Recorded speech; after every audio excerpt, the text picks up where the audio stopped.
श्री स्वामी समर्थ. नमस्कार मित्रहो, स्वामी कृपा या यूट्यूब चॅनलमध्ये तुमचं स्वागत आहे. येत्या 31 मार्चला स्वामी महाराजांचा प्रगट दिन आहे.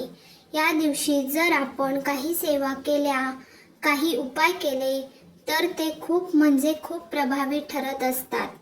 कारण की या काळामध्ये दत्त तत्व हे 1000 पटीने कार्यरत असतं.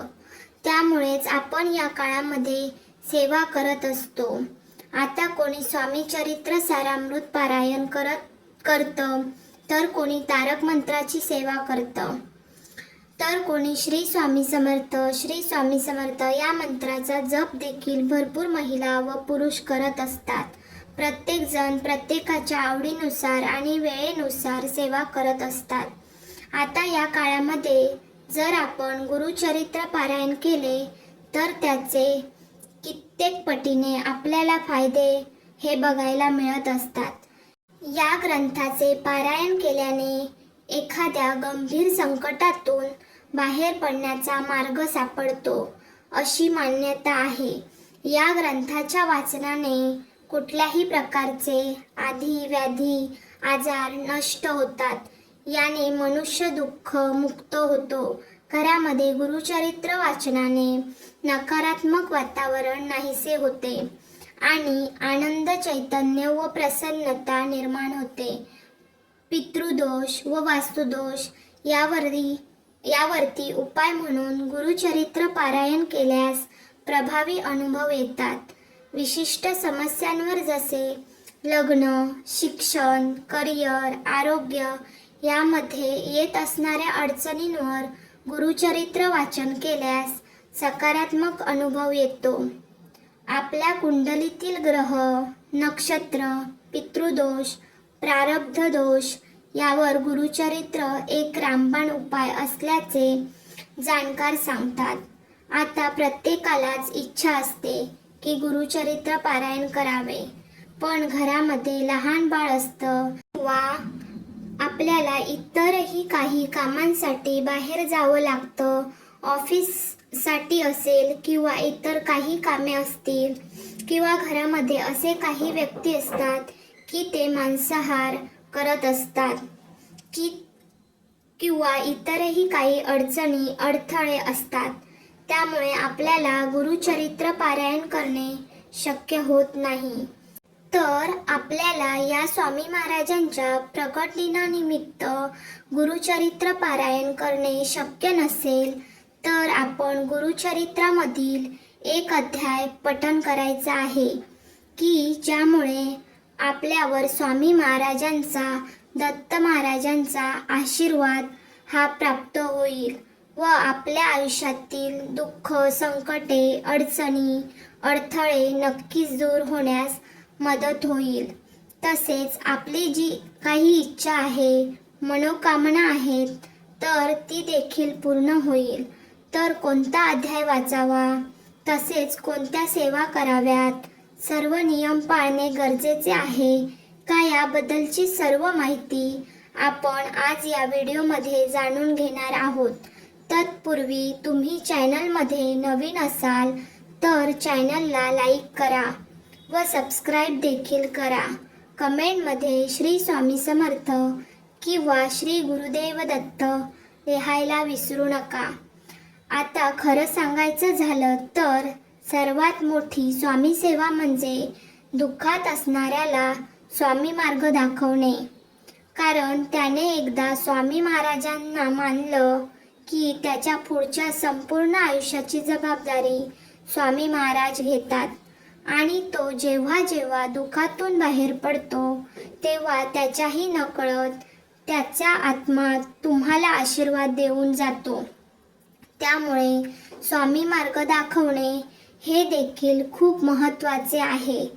आता आपण अगदी ग्रंथाचे वाटप देखील करू शकता.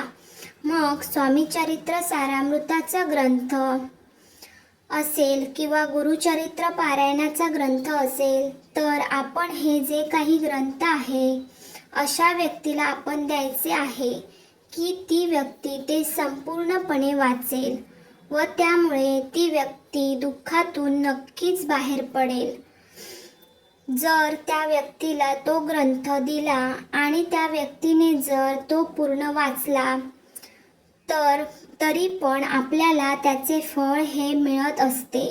तर ही स्वामी सेवा देखील तुम्ही नक्की करू शकता. आता आपल्याला ही सेवा कधीपासून करायची आहे?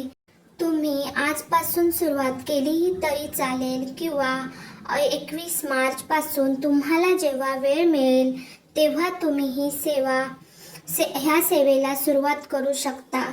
फक्त दिवसभरामध्ये कधीही पठण केले तरी पण चालेल. फक्त दुपारी 12 ते 12:30 ची जी वेळ आहे त्या वेळेमध्ये आपल्याला ही सेवा करायची नाही, कारण की ती वेळ दत्त महाराजांच्या भिक्षेची वेळ असते. त्यामुळे ती वेळ सोडून आपण कोणत्याही वेळेमध्ये सेवा करू शकता. फक्त सुतक असेल किंवा मासिक धर्म असेल तर या काळामध्ये आपल्याला ती सेवा करायची नाही.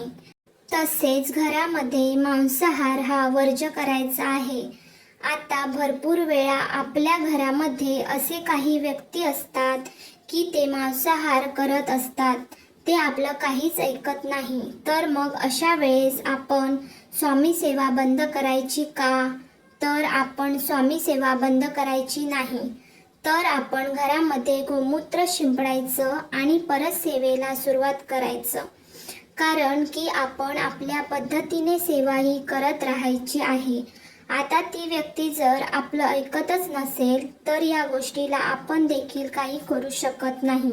त्या व्यक्तीच्या आयुष्यात सुख, समाधान, शांती, सकारात्मकता यावी म्हणून आपण स्वामी महाराजांजवळ प्रार्थना करावी. या सेवा करण्याच्या अगोदर आपण एक नारळ घ्यायचा आहे, खडी साखर घ्यायची आहे. जवळच स्वामी महाराजांचे मंदिर असेल, दत्त महाराजांचे मंदिर असेल तर तिथे आपल्याला जायचं आहे आणि आपली जी काही इच्छा आहे, मनोकामना आहे, आपण ती बोलायची आहे. तर सर्वात प्रथम आपण नारळ, खडीसाखर हातामध्ये घ्यायचा आणि आपलं नाव म्हणजे तुमचं नाव, तुमचं गोत्र तुम्ही सांगायचं आहे. तसेच मी ही सेवा करणार आहे, मी स्वामीचरित्र सारामृत पठण करणार आहे किंवा गुरुचरित्रामधील हा अध्याय पठण करणार आहे. तसेच मी 21 दिवसाची सेवा करणार आहे, 11 दिवसाची सेवा करणार आहे. ही सेवा तुम्ही माझ्याकडून पूर्ण करून घ्या असे आपण म्हणत आपली इच्छा, मनोकामना स्वामी महाराजांना सांगायची आहे. डोळे बंद करायचे आहे, स्वामी महाराजांचा चेहरा समोर आणायचा आहे आणि आपली जी काही इच्छा, मनोकामना आहे ती स्वामी महाराजांच्या समोर सांगायची आहे. नक्कीच स्वामी महाराज पूर्ण करतील. आता एखाद्या गोष्टीसाठी उशीर होत असेल पण स्वामी महाराजांना तुम्हाला त्यापेक्षाही काही जास्त द्यायचे असेल, त्यामुळे त्या गोष्टीसाठी उशीर होतो, ती इच्छा आपली पूर्ण होत नाही किंवा एखादी इच्छा आपण मागत असतो पण ती पुढे जाऊन आपल्यासाठी चांगली नसेल तर ती इच्छा आपली पूर्ण होत नाही. तुम्ही जे मागताय ते तुम्हाला नक्की मिळेल. फक्त स्वामी महाराजांवरून आपला विश्वास डगमगू देऊ नका. आता आपण या काळामध्ये एक श्लोकी गुरुचरित्र देखील पठण करू शकता. यामुळे देखील गुरुचरित्र पारायण केल्याचे संपूर्ण फळ मिळत असते. तर अत्यंत साधा आणि सोपा असा श्लोक आहे. दत्ताचा अवतार झाला कलियुगी, श्रीपाठ पिठापुरी त्यामागे दुसरा नरसिंह सरस्वती, करंज ग्राम अंतरी, तीर्थे हिंडत पातला, बिलुवाडीची संगमा तेथून मठ गाणगापुरी वसे वारी, दिनांची श्रमा. आता हा श्लोक आपण मोठ्या श्रद्धेने म्हणायचा आहे. आता हा श्लोक म्हणत असताना पहिल्यांदा देवघरामध्ये एक दिवा प्रज्वलित करायचा आहे आणि त्याच्यानंतर आपण या सेवेला सुरुवात करायची आहे. अगदी तुम्हाला म्हणणे शक्य होत नसेल तर तुम्ही मोबाईलवरती लावून दिला व श्रवण केले तरी पण चालेल. आता हा श्लोक किती वेळा म्हणायचा आहे तर आपण रोज 108 वेळा हा श्लोक म्हणायचा आहे. 108 वेळा म्हणणे शक्य नसेल तर कमीत कमी रोज 21 वेळा तरी हा श्लोक आपण म्हणायचा आहे. अगदी घरातील लहान मुले असतील किंवा वृद्ध व्यक्ती असेल, प्रत्येक जण ही सेवा करू शकता. यामुळे देखील आपल्याला गुरुचरित्र पारायण केल्याचे संपूर्ण फळ मिळते. फक्त मनापासून आणि श्रद्धेने सेवा करा. तुम्हाला स्वामी महाराज कधीच काही कमी पडू देणार नाही. आता यानंतर गुरुचरित्रमधील आपण 9वा अध्याय पठण करू शकता. 9वा अध्याय पठण केल्यामुळे कृपेने आपली सर्व कामे व्यवस्थितरित्या पार पडत असतात. आपल्या सर्व इच्छा मनोकामना देखील पूर्ण होत असतात. पण आपण एक नियम धरायचा आहे की मी सकाळी 7 वाजता पठण करणार आहे किंवा मी सायंकाळी 8 वाजता पठण करणार आहे. जी काही वेळ आहे त्या वेळेमध्येच आपण हा अध्याय पठण करावा. यामुळे आपल्याला कित्येक पटीने पुण्यफळ मिळेल. तसेच आपली इच्छा मनोकामना देखील पूर्ण होईल. देवघरामध्ये एक दिवा प्रज्वलित करावा. एक तांब्या भरून पाणी देखील जवळ ठेवायचं आहे. त्यानंतर गुरुचरित्रमधील 9वा अध्याय पठण करायचा आहे. पठण करून झाल्यानंतर स्वामी महाराजांना तुम्ही प्रसाद अर्पण करायचा आहे. मग घरामध्ये जे काही बनवलं आहे, भाजी भाकरी असेल तर ते दाखवलं तरी पण चालेल. तसेच आपण तांब्या भरून पाणी जवळ ठेवले होते ते आपल्या अध्याय पठण करून झाल्यानंतर आपण घरातील सर्व व्यक्तींना ग्रहण करायचे आहे. तसेच थोडंसं पाणी आपण घरामध्ये देखील शिंपडायचे आहे. यामुळे घरातील देखील नकारात्मकता दूर होण्यास मदत होत असते. तसेच हा अध्याय मोठ्याने म्हणावा की ज्यामुळे आपल्या घरामधील नकारात्मकता दूर होण्यास मदत होईल. तसेच हा अध्याय जर तुम्हाला पठण करणे शक्य नसेल तर मोबाईलवरती लावून द्या. श्रवण केला तरी पण चालेल. फक्त मनापासून आणि श्रद्धेने आणि कंटिन्यू ही सेवा 21 दिवस किंवा 11 दिवस करून बघा. स्वामी महाराजांचा आशीर्वाद हा आपल्याला नक्कीच मिळेल. सर्व दरवाजे बंद झाले तरी स्वामींच्या हृदयाचा दरवाजा कायम उघडा असतो. अपेक्षा स्वामींपासून ठेवा, इतर लोकांपासून नको.